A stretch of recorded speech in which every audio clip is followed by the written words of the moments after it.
অম কারক বিভক্তির ওপরে আরো কিছু উদাহরণ নিয়ে আজকে আমি আলোচনা করছি। দেখো,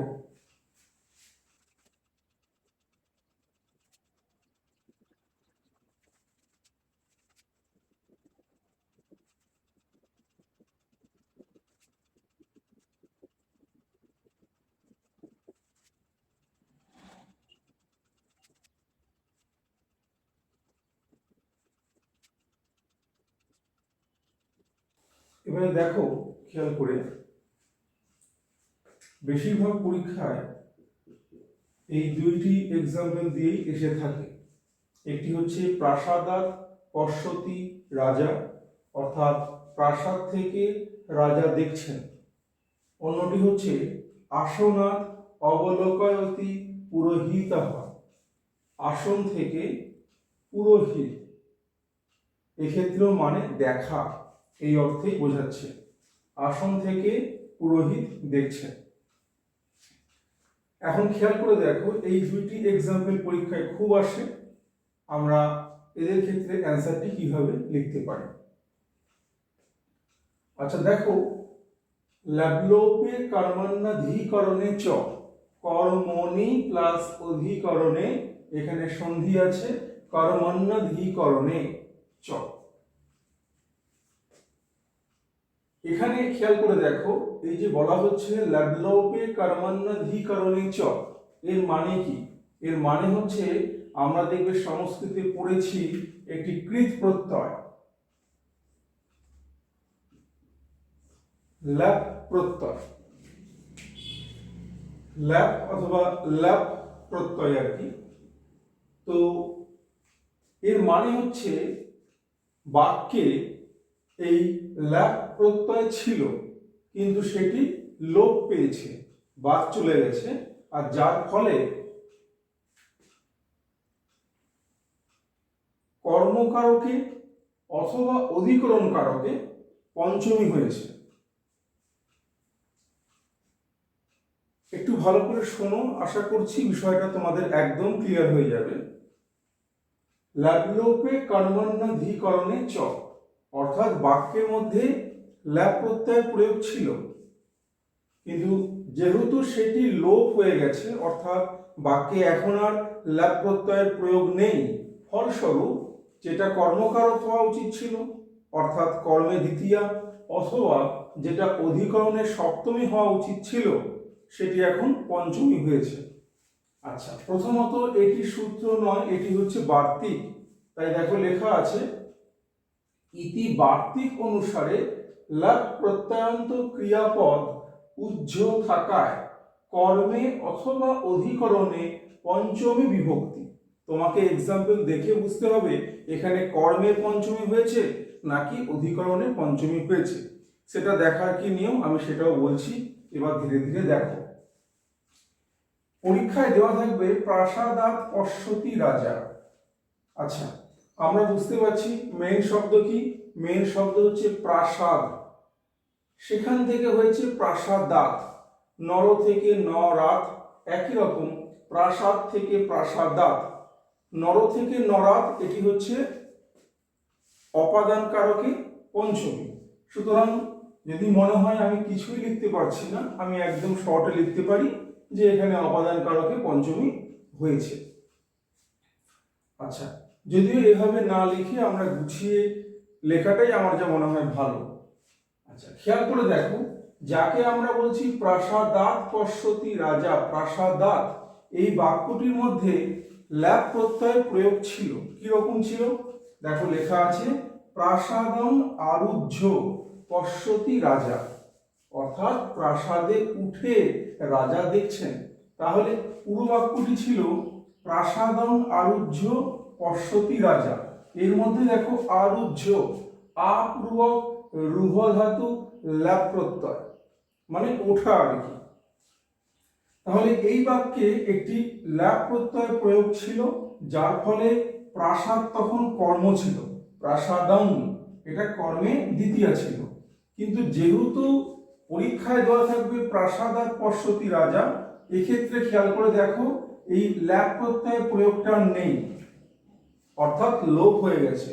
আর এই কারণের জন্যই যেটা হওয়া উচিত ছিল কর্মে দ্বিতীয়া সেটা হয়ে গেছে কর্মে পঞ্চমী।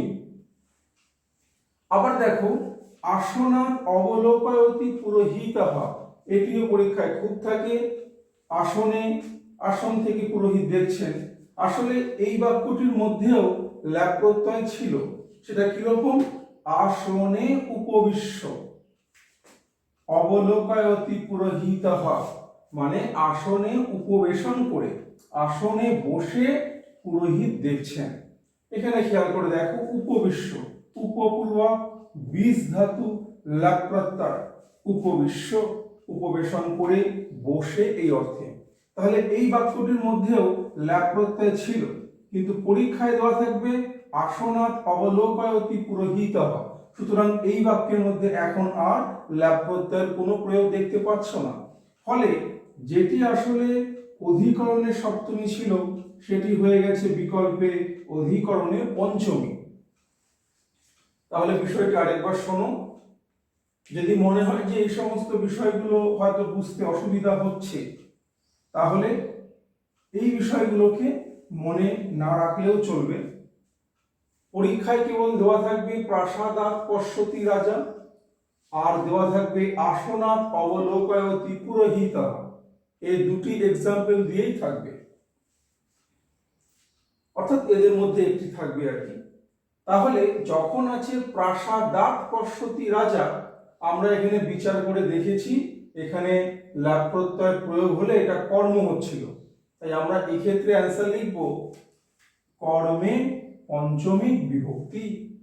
আর যখন থাকবে আসনাৎ অবলোকয়তি পুরোহিতঃ, আমরা খেয়াল করে দেখলাম এখানে ল্যাপ প্রত্যয় প্রয়োগ থাকলে আসনে অধিকরণের সপ্তমী হচ্ছে, তাই এক্ষেত্রে আমরা লিখতে পারি আসনাৎ অবলোকয়তি পুরোহিতঃ অধিকরণে পঞ্চমী বিভক্তি। তাহলে আমি এবার একদম সহজ করে বলছি, খেয়াল করে দেখো। ধরো পরীক্ষায় এসেছে প্রাসাদাৎ পশ্যতি রাজা, রাজা প্রাসাদ থেকে দেখছেন। তোমরা কিভাবে অ্যান্সার লিখবে? একদম গুছিয়ে লিখতে হলে লবলোপে কর্মণ্যধিকরণে চ ইতি বার্তিক অনুসারে ল্যাপ প্রত্যয়ান্ত ক্রিয়াপদ উজ্জ থাকায় কর্মে পঞ্চমী বিভক্তি। আর ধরো এসেছে আসনাৎ অবলোকয়তি পুরোহিতঃ, এবার কিভাবে লিখবে? লবলোপে কর্মণ্যধিকরণে চ ইতি বার্তিক অনুসারে ল্যাপ প্রত্যয়ান্ত ক্রিয়াপদ উজ্জ থাকায় অধিকরণে পঞ্চমী বিভক্তি। এই হচ্ছে ফারাক। প্রাসাদাৎ বললে কর্মে পঞ্চমী, আর আসনাৎ বললে অধিকরণে পঞ্চমী। এবারে ধরো কারণ মনে হচ্ছে যে এই লবলোপে কর্মণ্যধিকরণে চ এই সূত্রটি যদিও সূত্র নয় বার্তিক, এটি লিখতে সমস্যা হচ্ছে, তাহলে তোমরা লিখতে পারো, এখান থেকে লিখতে পারো। ধরো আছে প্রাসাদাৎ, তখন লিখলে ল্যাপ প্রত্যয়ান্ত ক্রিয়াপদ উজ্জ থাকায় কর্মে পঞ্চমী বিভক্তি। আর ধরো আছে আসনাৎ অবলোকয়তি পুরোহিতঃ, তখন লিখবে ল্যাপ প্রত্যয়ান্ত ক্রিয়াপদ উজ্জ থাকায় অধিকরণে পঞ্চমী বিভক্তি। আর যদি মনে হয় এত লিখতে পারছো না, আরো শর্ট করবে, তাহলে হচ্ছে প্রাসাদাৎ পশ্যতি রাজা কর্মে পঞ্চমী বিভক্তি, আসনাৎ অবলোকয়তি পুরোহিতঃ অধিকরণে পঞ্চমী বিভক্তি। ঠিক আছে? আর এর চাইতে একদম শর্ট, যেটা হচ্ছে কেবলমাত্র যার তলায় দাগ থাকে তাকে দেখে আমাদের কেবল বুঝতে হয় যে কোন বিভক্তি আছে আর কোন কারক আছে। তাই আসনাৎ অথবা প্রাসাদাৎ উভয় ক্ষেত্রে যদি আমরা এই সমস্ত কিছুই না লিখি, তাহলে আমরা শর্টে লিখতে পারি অপাদান কারকে পঞ্চমী বিভক্তি। আর আসলে এই লবলোপে কর্মণ্যধিকরণে চ এটি কারকের কোনো সূত্র নয়, এটি অবশ্যই বিভক্তি। আর ফলস্বরূপ এই লেখার মধ্যে অপাদান কারকটি উল্লেখ করা নেই। তাহলে একদম শর্টে হচ্ছে অপাদান কারকে পঞ্চমী। কিন্তু চেষ্টা করবে, যেহেতু এখন কারকে 2 করে থাকছে, আর যার ফলে চেষ্টা করবে যে পুরোটা গুছিয়ে ভালো করে লেখার। এবারে আমি আরো একটি উদাহরণ নিয়ে আলোচনা করছি, দেখতে থাকো।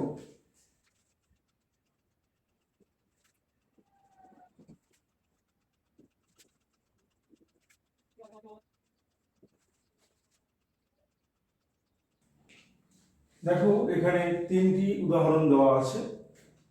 প্রথমটি হচ্ছে চরমণি দীপিনং হন্তি, মানে কি চামড়ার জন্য বাঘকে হত্যা করে।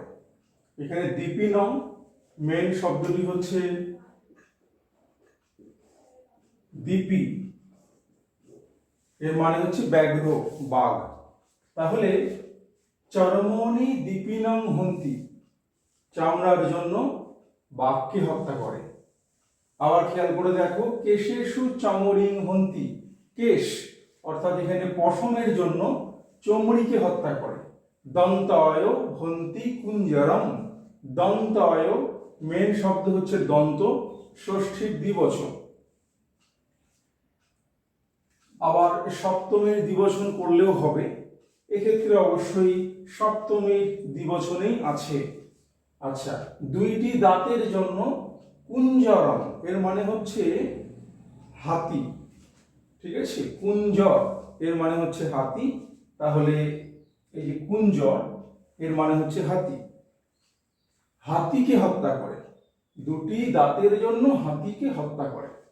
আচ্ছা, তাহলে এই যে তিনটি এক্সাম্পল আছে, চরমণি দীপিনং হন্তি, চামড়ার জন্য বাঘকে হত্যা করে, কেশেষু চমরিং হন্তি, কেশ বা পশমের জন্য চমড়িকে হত্যা করে, দন্তায় হন্তি কুঞ্জরম, দুইটি দাঁতের জন্য হাতিকে হত্যা করে। তো পরীক্ষায় মোটামুটি আশা করছি তিন রকম এক্সাম্পল করে গেলেই হবে, পরীক্ষায় এর থেকেই থাকে। তো আমরা এগুলি কিভাবে লিখতে পারি খানিকটা আভাস নিয়ে নাও। আমরা যখনই বলছি, দেখো জন্য একটা কিন্তু আসছেই, যে চামড়ার জন্য বাঘকে হত্যা করে, পশমের জন্য চমড়িকে হত্যা করে, দুইটি দাঁতের জন্য হাতিকে হত্যা করে। তাহলে সব ক্ষেত্রে কিন্তু জন্য নিমিত্ত বোঝাচ্ছে, আর আমরা জানি জন্য বোঝালে অর্থাৎ নিমিত্ত ওটা চতুর্থী বিভক্তি হয়ে থাকে। কিন্তু এখানে খেয়াল করে দেখবে চতুর্থী কিন্তু এক জায়গাতেও হয়নি, সবই হয়েছে চরমণি কেশেষু দন্তায়, সব হয়েছে সপ্তমী। তাহলে যদিও নিমিত্ত জন্য বোঝাচ্ছে চতুর্থী হওয়া উচিত, কিন্তু চতুর্থী না হয়ে এরা হয়ে গেছে সপ্তমী। তাহলে আমরা এই ক্ষেত্রে অ্যান্সার কিভাবে লিখতে পারি দেখো।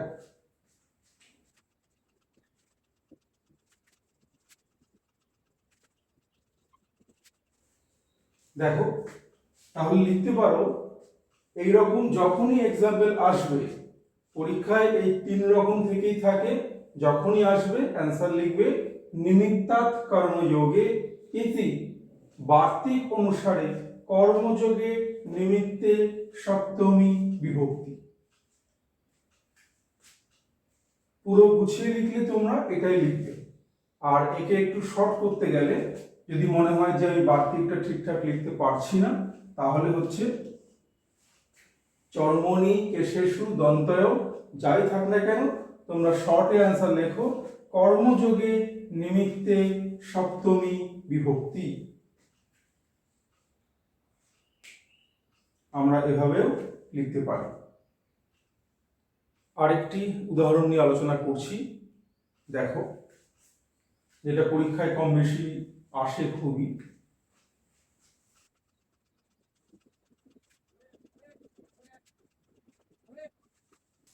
দেখো রাজা দরিদ্রায় অর্থং দদাতি, রাজা দরিদ্রকে অর্থ দান করছেন। নৃপঃ বিপ্রায় ধনং যচ্ছতি, এখানেও নৃপঃ মানে হচ্ছে রাজা, বিপ্রায় ব্রাহ্মণকে, বিপ্র আর কি ব্রাহ্মণকে ধন দান করছেন। তো এই হচ্ছে উদাহরণগুলির মানে। এবার একটু খেয়াল করে দেখো যাদের তলায় দাগ আছে দরিদ্রায় আর বিপ্রায়। দরিদ্রায় মেন শব্দ কি দরিদ্র, বিপ্রায় মেন শব্দ হচ্ছে বিপ্র। আচ্ছা, এগুলি হচ্ছে অকারান্ত নর শব্দের মতো হতে পারে। তাহলে খেয়াল করে দেখো নর থেকে নরায় একই রকম, দরিদ্র থেকে দরিদ্রায়, বিপ্র থেকে বিপ্রায়। নর থেকে নরায় এটি হচ্ছে চতুর্থীর এক বচনের রূপ। সুতরাং এই দরিদ্রায় বা বিপ্রায় এদের বিভক্তি হচ্ছে চতুর্থী বিভক্তি। আর আমরা জানি চতুর্থী বিভক্তি হলে তোমরা কাউন্ট করে দেখবে কারক হচ্ছে সম্প্রদান কারক। তাহলে এইরকম এক্সাম্পল থাকলে আমরা একদম সহজে কিছু না বুঝে কোনো সূত্র বার্তিক যাই হোক না কেন কোনো কিছু প্রয়োগ না করে আমরা একদম সহজে অ্যান্সার লিখতে পারি যে সম্প্রদান কারকে চতুর্থী বিভক্তি। কিন্তু এভাবে লিখলে তোমরা কারকের ক্ষেত্রে 2 এ 2 পাবে না, তোমাদেরকে এটাকে আরো গুছিয়ে লিখতে হবে। তো কিভাবে লিখবে দেখো।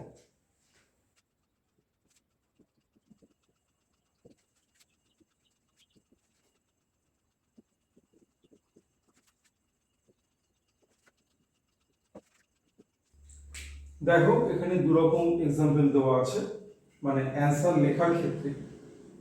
একটি হচ্ছে কর্মণা যম অভিপ্রয়তি, এখানে সন্ধি করা আছে সব সম্প্রদানম, ইতি সূত্রানুসারে সম্প্রদান কারক, এটি হচ্ছে কারকের সূত্র, তাই বিভক্তি লিখলে ব্র্যাকেটে চতুর্থী বিভক্তি। আচ্ছা, কর্মণা যম অভিপ্রয়তি সম্প্রদানম অর্থাৎ কর্তা দানার্থক ধাতু দা ধাতুর প্রয়োগ আছে, এই অবস্থায় কর্মের দ্বারা যাকে অভিপ্রেত করছে সে হচ্ছে সম্প্রদান কারক হবে। আর এটাকে আরো সহজ করে বলতে গেলে বাক্যে দা ধাতুর প্রয়োগ আছে, যেমন দেখো দদাতি অথবা যচ্ছতি, উভয় ক্ষেত্রে ধাতু হচ্ছে দা ধাতু, অর্থাৎ দান করা বোঝাচ্ছে। তাহলে যাকে দান করছে সে হবে সম্প্রদান কারক। যেমন এখানে হয়েছে দরিদ্রকে দান করছে, এখানে হয়েছে বিপ্রকে দান করছে, তাহলে দা ধাতুর প্রয়োগ আছে বাক্যে এবং যাকে দান করা হচ্ছে সে হচ্ছে সম্প্রদান কারকে চতুর্থী বিভক্তি। এখন যদি মনে হয় যে কর্মণা যম অভিপ্রয়তি সম্প্রদানম, এটাকে লিখতে একটু সমস্যা হচ্ছে, তাহলে তোমরা অন্যভাবে লিখতে পারো চতুর্থী সম্প্রদানে ইতি সূত্রানুসারে দানার্থক দা ধাতুর যোগে, এটি হচ্ছে বিভক্তি সূত্র, তাই কেবল বিভক্তি উল্লেখ করলে চতুর্থী বিভক্তি। এখন বিভক্তি বা কারক সবটাই মিলিয়ে মিশিয়ে লেখা হয়, তাই তোমরা এখানে লিখতেও পারো যে সম্প্রদান কারকে চতুর্থী বিভক্তি। আচ্ছা, আরেকটা জিনিস খেয়াল করবে, আমরা বেশিরভাগই জানি যে তদ শব্দরূপ যার পুংলিঙ্গে প্রথম আর একবচনে স মানে হচ্ছে সে, এই অর্থে বোঝায়। তাহলে এক্ষেত্রেও একই জিনিস কিন্তু বিসর্গ নেই। তোমাদের মধ্যে অনেকের প্রশ্ন উঠতেই পারে যে তাহলে এখানে বিসর্গ নেই কেন? আমরা জানি যে সন্ধি করবার অনেক নিয়ম আছে, তো তার মধ্যে একটা নিয়ম হচ্ছে যখন আমরা সূত্র লিখছি সেই সূত্র লেখার সময় যদি কখনো সন্ধি হবার জায়গা থাকে আমাকে সেখানে সন্ধি করতে হবে। তাই এখানে সহ বিসর্গ প্লাস সম্প্রদানম, যখন সন্ধি হয়েছে তখন এই বিসর্গটা লোপ বাদ চলে গেছে, তাই এখানে বিসর্গ দেওয়ার নেই। ঠিক আছে, এখানে সন্ধি করে লেখা হয়েছে বলেই বিসর্গটা লেখা নেই, এভাবে লিখলে কোনো ভুল হবে না। আচ্ছা, তাহলে 2 রকম লেখার নিয়ম আছে, তোমরা যে কোনো একটাকে ধরে লিখতে পারো। রাজা দরিদ্রায় অর্থম দদাতি নৃপঃ বিপ্রায় ধনম যচ্ছতি, রাজা দরিদ্রকে অর্থ দান করছেন এবং একই রকম রাজা ব্রাহ্মণকে ধন দান করছেন। তাহলে যখনই দেখছো এই দদাতি অথবা যচ্ছতি দান করা অর্থ বোঝাচ্ছে এবং যাকে দান করছে তার তলায় দাগ দেওয়া আছে, অর্থাৎ এগুলি সবই চতুর্থী বিভক্তি হয়েছে। আমরা এই ক্ষেত্রে এইভাবে অ্যান্সার লিখতে পারি, 2টো নিয়ম করে দেওয়া আছে, তোমরা যে কোনো একটাকে ধরে তৈরি করতে পারো। এটি হচ্ছে কারকের সূত্র আর এটি হচ্ছে বিভক্তির সূত্র, তাই আমি এখানে কারকের ওপর জোর দিয়েছি সম্প্রদান কারক, বিভক্তি লিখলে ব্র্যাকেটে লিখবে চতুর্থী বিভক্তি। একই রকম এটি হচ্ছে কেবল বিভক্তি সূত্র, তাই কেবল লেখা আছে চতুর্থী বিভক্তি। যদি মনে হয় কারক লিখবে অ্যাড করতে পারো সম্প্রদান কারকে চতুর্থী বিভক্তি। তাহলে দেখে নাও 2 রকম অ্যান্সার আছে, তোমরা যে কোনো একটাকে ধরে অ্যান্সার লিখতে পারো। আজকের মতো কারক বিভক্তির ওপর আমি এই কয়েকটি এক্সাম্পল দিয়েই আজকের মতো ভিডিওটিকে শেষ করছি। তোমরা পাশে থাকো, দেখতে থাকো। আমি এই কারক বিভক্তির ওপর আরও কিছু পার্টস আনবার চেষ্টা করব। ধন্যবাদ।